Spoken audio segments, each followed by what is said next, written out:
बिस्मिल्लाहिर्रहमानिर्रहीम नहमदुहु व नुसल्ली व नुसल्लिमु अला रसूलिहिल करीम अम्मा बाद। सामिन नाज़रीन, हमारी आज की इस मुख्तसर वीडियो में जो मसला बयान होगा वो कुर्बानी के जानवर के मुताल्लिक़ है। सूरत मसाला ये है कि भेंगे जानवर, अंधे जानवर, काने जानवर की कुर्बानी करना शरअन कैसा है। क्या शरई तौर पे भेंगे, अंधे, काने जानवर को कुर्बानी के लिए ज़िबा किया जा सकता है या नहीं। तफसील ये है इस बारे में कि भेंगे जानवर की कुर्बानी करना शरअन दुरुस्त है, उसको कुर्बानी के लिए ज़िबा किया जा सकता है, इसमें कोई हर्ज नहीं है।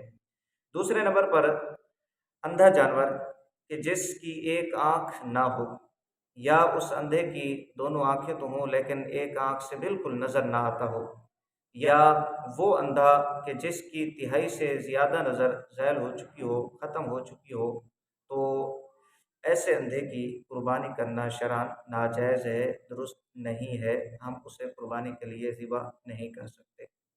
मुहीत बुरहानी के अंदर इसी तरह लिखा गया।